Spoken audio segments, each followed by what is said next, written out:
Espiritismo sem mistério.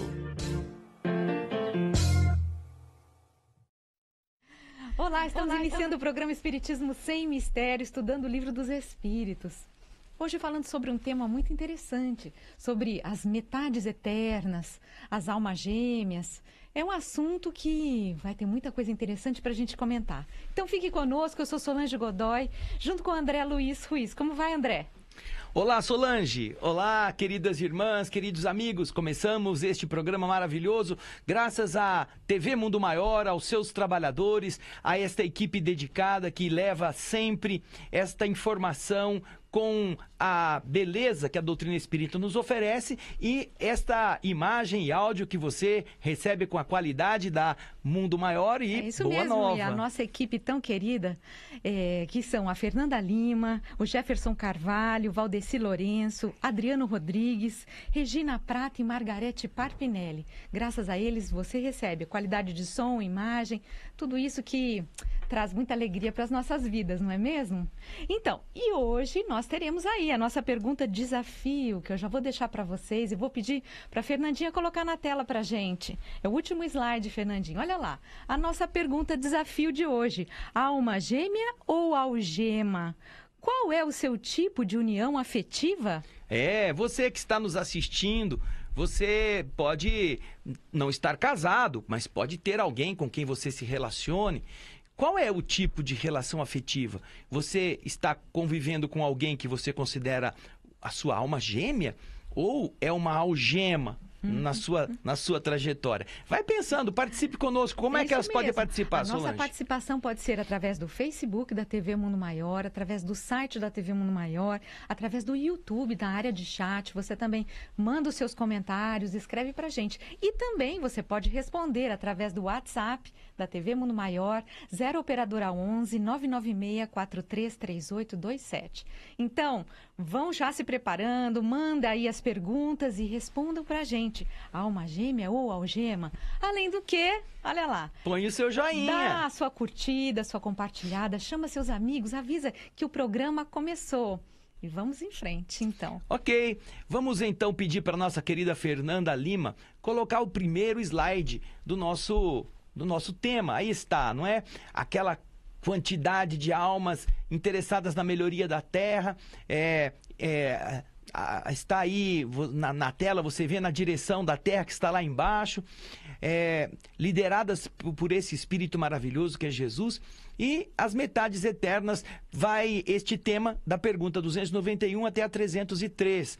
Então, agora, nós vamos continuar daquilo que nós havíamos parado do último programa. O último programa que você esteve conosco foi sobre as metades eternas, não é? Se você já tinha encontrado a sua metade, vá lá no offline, procure, assista a primeira parte, porque o programa de hoje é continuação daquele programa. Hoje nós vamos então ver o primeiro slide. A Fernandinha vai colocar para nós na tela.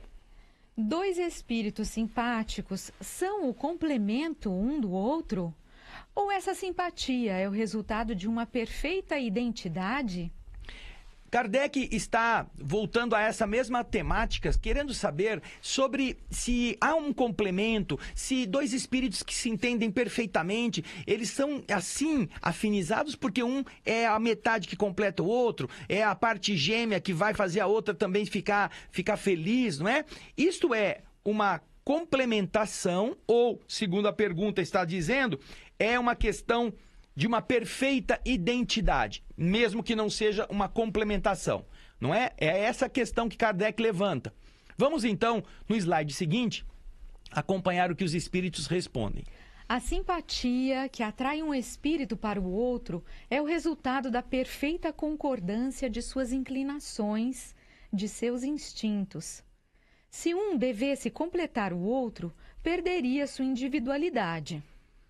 Aí nós já vemos então que os espíritos amigos confirmam que não se trata de complementação, não se trata de alguém que foi feito parcialmente, esperando que chegue um outro que vai lhe completar o que está faltando e o outro vice-versa, não é? Vai receber a complementação. Não. Nós encontraremos também no Evangelho segundo o Espiritismo, lá no capítulo 15º, se não me engano, as afinidades parentelas, né, parentes, aquilo que nós temos como parentes terrenos e a parentela espiritual, que a verdadeira afinidade, os verdadeiros laços de família não são os do sangue, são os da identidade de pensamentos e de objetivos, de ideias, de realizações no campo nobre do espírito. É isto que faz com que essas famílias se constituam no plano espiritual. E aqui falando sobre as uniões, Kardec recebe dos espíritos essa confirmação, que a verdadeira simpatia é ela que atrai um espírito para o outro, como resultado da concordância das suas inclinações. Eles estão de acordo com aquilo que gostam, eles são afinizados nessa mesma busca. Então, já vemos que não se trata de uma complementação, como se uma metade precisasse da outra. E os espíritos falam sobre isso, porque se fosse complementar um ao outro, eles perderiam a individualidade. Isso não pode acontecer, porque nós temos a nossa individualidade. Se meio se junta com meio, eles vão formar o inteiro, mas vai ser quem? O da primeira metade ou da segunda metade? Eles perderiam aquilo que já tinham acumulado? Como se seria esse terceiro ser, não é? Então, esta é uma questão que os espíritos dizem que Deus... Isso já vimos no programa anterior. Deus não fez nada pela metade. Nós somos espíritos completos. Apenas que, quando nos encontramos com criaturas que são afinizadas, que têm sentimentos, simpatias conosco, é mais fácil, nós nos sentimos abastecidos. É a mesma pergunta a seguir, nós vamos ver Kardec fazendo no próximo slide, que a Fernanda vai pôr pra gente. Vamos lá? A identidade necessária para a simpatia perfeita consiste na semelhança de pensamentos e de sentimentos? Ou também na uniformidade de conhecimentos adquiridos? Olha só, ele quer saber se para haver essa identidade perfeita é necessário que sejam semelhantes pensamentos e sentimentos, ou, além disto, eles precisam estar no mesmo grau de conhecimentos adquiridos. Que os conhecimentos tenham colocados no mesmo patamar, em que não haja uma discrepância de conhecimentos. Então, sentimentos, pensamentos e conhecimentos. É isso que ele quer saber. É isso que produz essa identidade necessária, essa perfeita harmonia entre dois espíritos. E a gente vai ver que resposta sábia os espíritos deram a essa pergunta de Kardec. Vamos ao próximo slide, que já também tem uma outra pergunta. Na igualdade dos graus de elevação. Vejam só. Igualdade dos graus de elevação. Não é sentimento, não é conhecimento, não é pensamento. É igualdade de grau evolutivo. Nós teremos no Livro dos Espíritos, e já estudamos isto, algumas perguntas a partir da pergunta número 100 até a questão 112 ou 113, que fala da escala espírita. Todo este conjunto de perguntas aborda esta questão. Os graus de evolução que foram orientados a Kardec de acordo com as características de cada grupo em termos espirituais.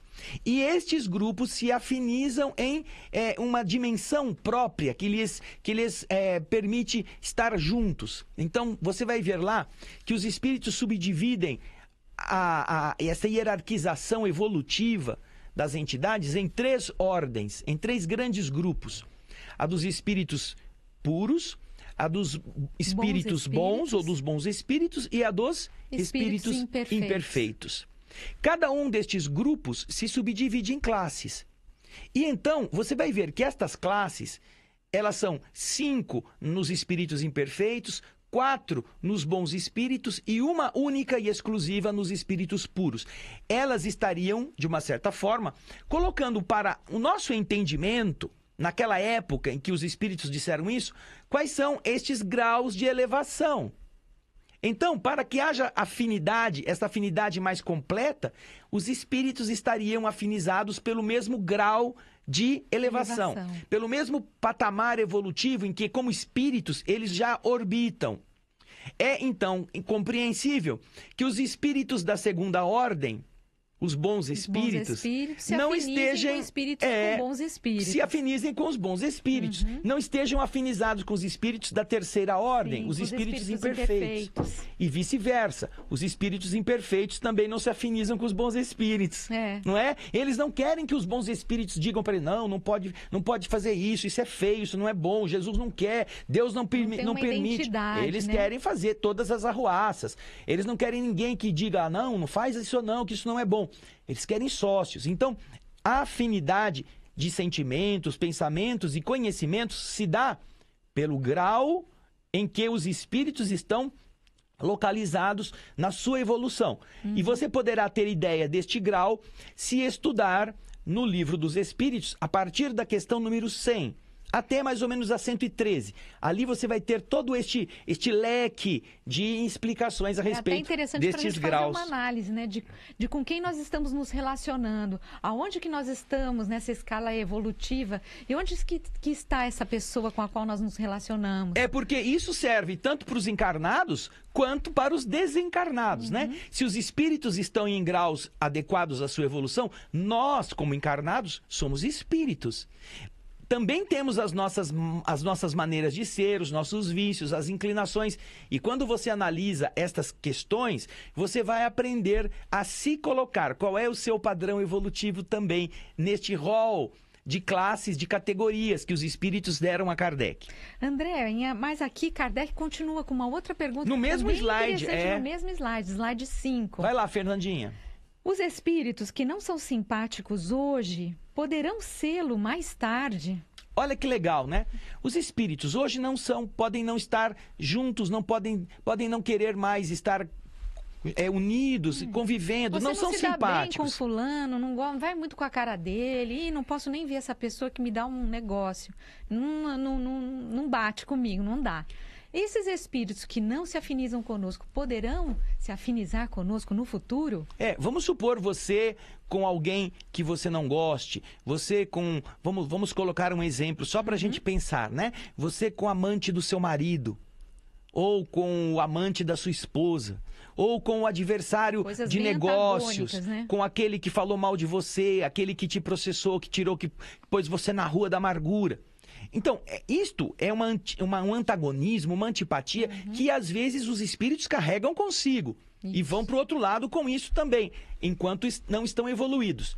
Então, Kardec quer saber se isto, como você já viu no nosso slide, se esta dificuldade, esta simpatia ou esta antipatia, um dia vai se modificar a antipatia em simpatia. Isso poderá acontecer? Vamos ver então a resposta, Solange? Vamos lá. Vamos lá no slide seguinte. Sim, todos o serão. Assim, o espírito que está hoje numa esfera inferior, em si aperfeiçoando, alcançará a esfera onde o outro reside. Seu reencontro será mais rápido, seu espírito mais elevado, suportando mal as provas a que está submetido, permanece no mesmo estado. Ou seja, todos nós seremos sim simpáticos, desenvolveremos isto. Aquele que está numa esfera inferior, ele vai crescendo e vai alcançar a esfera onde o seu outro, o outro que ele não gostava, mas que era melhor do que ele, está residindo. E se este outro, que também está em processo evolutivo, ele dá umas escorregadas lá, ele fala, eu vou andar, vou em marcha lenta, não vou fazer muita coisa, vou ficar descansando. Se ele não caminhar mais depressa... Esse que é mais evoluído. O mais atrasado poderá chegar, inclusive, a estar no mesmo patamar evolutivo que ele, como uma forma também de se reencontrar mais depressa. Mas isto será algo que nós estaremos sempre procurando buscar, que é esta elevação. E quando nos elevamos, nós compreendemos melhor as bobagens que já fizemos. E como vimos no programa anterior, nós teremos que dar risada das tolices, não é? Parece coisa de escolar, briguinha de escola. Muitas coisas deixam de ter sentido. Fuxico de vizinho. Quando a gente vai pro lado de lá, a nossa visão se amplia, que tudo aquilo que era grande fica desse tamanhinho, pequeno, e a gente passa por cima de muitas coisas. Isso que a gente vai ver. Vamos em frente, André? Vamos para a questão 303A. Dentro da 303, Kardec faz uma outra pergunta. A Fernandinha vai colocar para nós na tela, é o slide 7. 2 espíritos simpáticos poderão deixar de sê-lo? Olha só que interessante, né? É mais ou menos o contrário. Se da dois pergunta espíritos anterior. antipáticos poderão se tornar simpáticos, Simpáticos? dois espíritos simpáticos poderão se deixar tornar antipáticos? de ser simpáticos um ao outro? Vamos pensar no seguinte raciocínio. Lá na escala espírita, nós temos os espíritos imperfeitos. O primeiro grupo dos espíritos imperfeitos é a dos espíritos impuros. Eles são maldosos, eles são maliciosos, eles fazem o mal por gosto, eles desejam prejudicar todo mundo. Se você tem dois espíritos que estão nessa categoria, dois espíritos impuros, naturalmente eles são simpáticos um ao outro. Um gosta do outro porque é seu sócio, seu aliado. Vamos fazer as trapaças juntos. Eles se dão bem. Agora, esta simpatia entre dois espíritos maus ou ignorantes a este nível poderá deixar de existir? Poderá ou não? É a pergunta que Kardec está fazendo. É uma boa pergunta. Então, se dois espíritos que são atrasados são simpáticos entre eles por causa do atraso, o que acontecerá quando um deles melhorar? Ele vai continuar gostando do outro, que era um traste, se ele se torna melhor? Vamos ver a resposta no slide seguinte? Você está em casa, eu tenho certeza que vai entender. É possível que dois espíritos simpáticos deixem de sê-lo? Sim, se um é preguiçoso. E o outro melhora. Isso. Por quê? Porque aquele que melhora não é Solange. O que acontece com ele? Não, esses são dois espíritos imperfeitos, né? Ou impuros, como você disse. Um deles é meio preguiçoso, não quer melhorar, mas o outro melhora. O que acontece? O que melhorou não vai ter mais a mesma afinidade com aquele que ficou para trás, porque aquele que ficou para trás é preguiçoso. Então, essa afinidade, ela acaba se dissolvendo. Aliás, isso já acontece na vida física, não é, Solange? Pega aqui na geral pra gente, Fernandinha. Na vida física, nós falamos no fim do programa passado.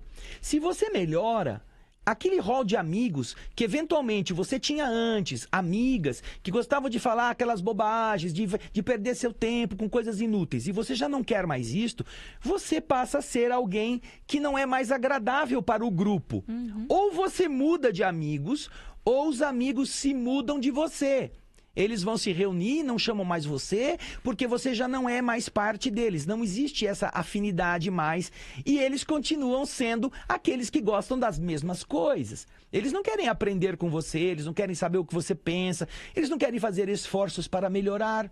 Então, se antes todo mundo... Muitas vezes até fazem pressão para você, não. Onde mas já se você era viu? do nosso time. É. Você tá mudando, Você tá traindo a gente, casaca. tá virando a Você casaca. gostava de beber, de sair com a gente, de falar bobagem. O que está acontecendo com você?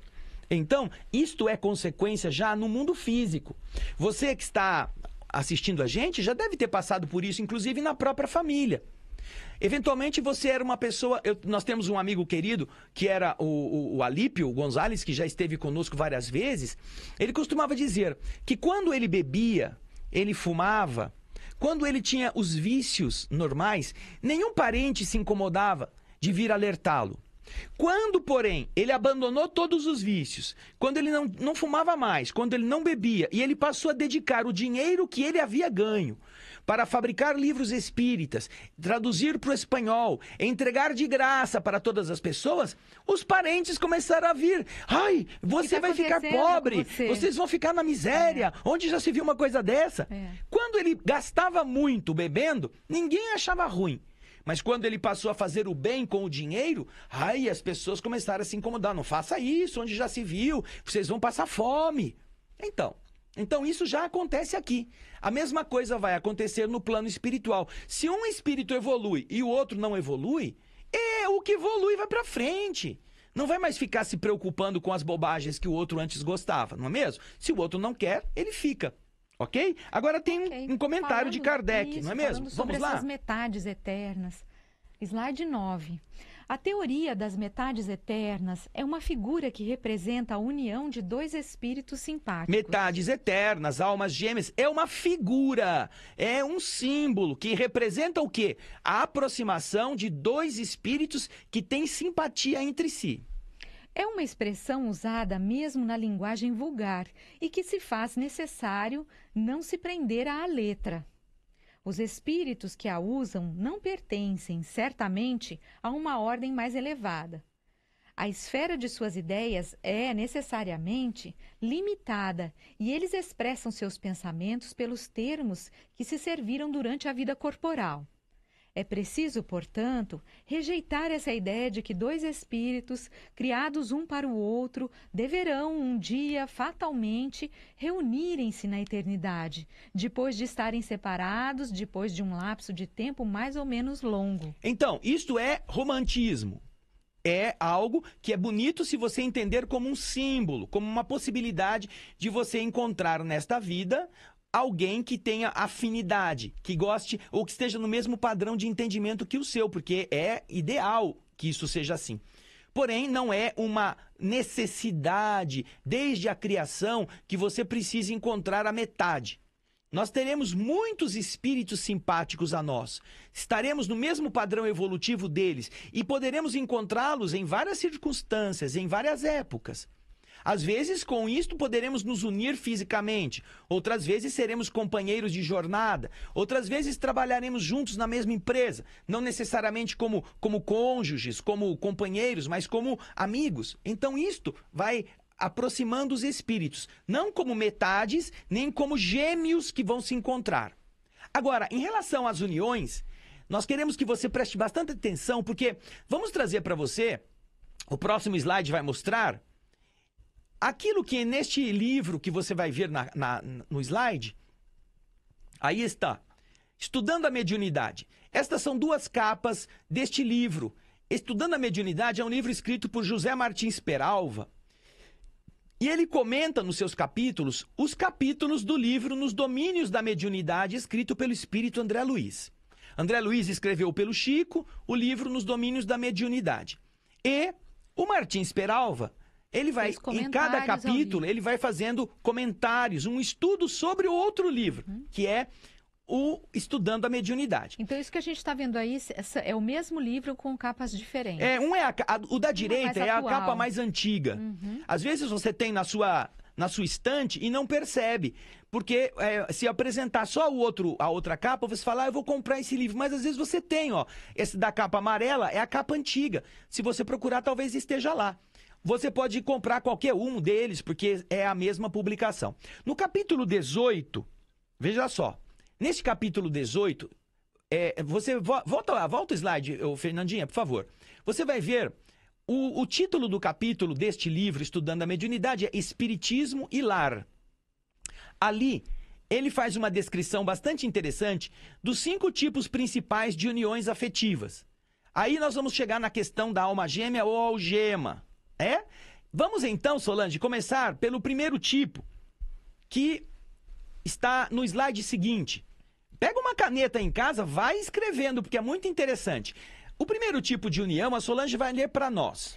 Uniões transcendentes. Você que está me ouvindo vai encontrar a sua união aí, hein? Preste atenção. Almas engrandecidas no bem e que se buscam para realizações imortais de interesse geral, solidificando os laços de pura afinidade espiritual. O ideal do bem lhes enche as horas. O anseio do belo domina suas almas, pairando acima de quaisquer vulgaridades terrestres, acima do campo das emoções inferiores. Estas são as uniões transcendentes. As uniões em que os espíritos que nela estão inseridos têm essas características. Eles já são espíritos engrandecidos no bem. Eles buscam um ao outro para que realizem coisas imortais, no interesse de todos, não só no seu próprio interesse. Interessante, no interesse geral, eles pensam. Eles são idealistas e eles vão solidificando nesta realização esses laços de pura afinidade espiritual que os aproxima. Eles são idealistas e este ideal enche as horas. Eles não fazem as coisas de má vontade, por raiva um do outro, ou porque querer um seguir o outro, mas não aguenta muito. Os dois querem eles isto. Se doam. O anseio do belo domina suas almas, parando acima de quaisquer vulgaridades terrestres, acima do campo das emoções inferiores. Você vai encontrar estes dois compondo esta união transcendente, uma união belíssima, uma união que não Muito precisa especial. de nada praticamente para preencher o carinho de um para o outro, né? Agora você pode ver se essa é a sua união transcendente. Se você tem isso, se você é uma pessoa idealista, se seu companheiro, sua companheira também gosta das mesmas coisas, se vocês estão pairando acima dos interesses terrenos, se não estão se usando afetivamente, se não estão querendo coisas que são grotescas, se estão unidos na compreensão, no idealismo, no carinho espontâneo. Agora, se você não está, não fique triste. Nós ainda temos 4 tipos de uniões. Tem várias. Nós vamos para o próximo slide, que você vai ver o segundo tipo de união. Vamos lá, Fernandinha. Uniões afins. É aquela que você fala, tá afim? Você tá afim? Tô afim. Tô afim. Ah, então vamos unir. Será que é a união afim assim? Vamos Se ver. você tá afim ou não? Não é não. Vamos lá. No sentido superior, consiste na reunião de almas esclarecidas e que muito se amam. Um reencontro de corações amigos para consolidar os velhos laços de afeição no doce reduto do lar. Veja só. São espíritos que já se conhecem, já são esclarecidos, já se gostam, portanto, já tiveram uniões anteriores, já se afinizaram. É um reencontro de corações amigos. Para o quê? Para consolidar, para tornar mais sólido os laços antigos que eles já construíram na afeição dentro de um ambiente familiar, no reduto da família. Então eles se unem, eles se casam, vão ter seus filhos, vão criar aquele laço tão agradável, aquele ambiente gostoso, vão fazer com que o carinho de um ao outro repercuta sobre os filhos, que vão aprender na harmonia a também serem criaturas melhores. Estas são as uniões afins, uniões afinizadas, almas que já viveram antes e que se querem bem e que agora continuam as experiências do reencontro para aprofundarem estes laços. Eu espero que seja também o seu caso. Não encontraremos muito facilmente uniões afins desta forma. Porém, se você tiver alguém nessas condições, preserve e estimule isto, porque é uma coisa, é um paraíso quase. Só é pior do que as uniões transcendentes, não é? Porque e mesmo aqui, assim não é pior, e mesmo né? assim não é ruim, muito bom. é muito bom. Porque aqui o que nós temos são pessoas que já estão amando a si mesmas, uma a outra, querendo construir esses laços cada vez mais puros. Agora, se não é o seu caso, não fique triste. No próximo, eu acho que você vai achar que é o seu caso. Vamos lá? Vamos ao próximo slide. Ai, olha lá. Uniões sacrificiais. Ah, essa sou eu. União sacrificial, para eu aguentar tá muito o custoso troglodita isso. do meu marido, para aguentar a jararaca da minha mulher, é um sacrifício. Tá difícil. Será que a sua agora é união sacrificial? Vamos ver, a Solange vai ler para nós a definição de uniões sacrificiais. União de almas possuidoras de virtude e sentimentos opostos. Sentimentos e virtudes opostos. Como assim? Uma alma esclarecida que se propõe a ajudar a outra atrasada. É o sacrifício para um dos cônjuges. O mais elevado concorda sempre em amparar o mais atrasado para que evolua. Olha que interessante, vai ser a sua se você for o espírito mais avançado. E, neste caso, sendo o espírito mais avançado, você sabe que está fazendo por amor aquilo em benefício do outro.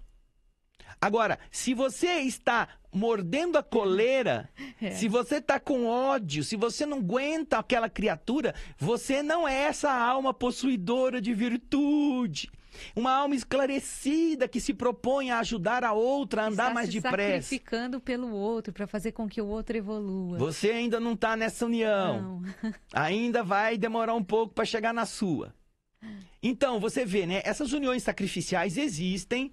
Eu conheço algumas pessoas que viveram e estão vivendo isto e que fazem isso por amor de tal forma que eles não reclamam. Ao contrário, eles suportam as dificuldades sem estarem com raiva, sem estarem contrariados, sem se deixar tomar pelo desejo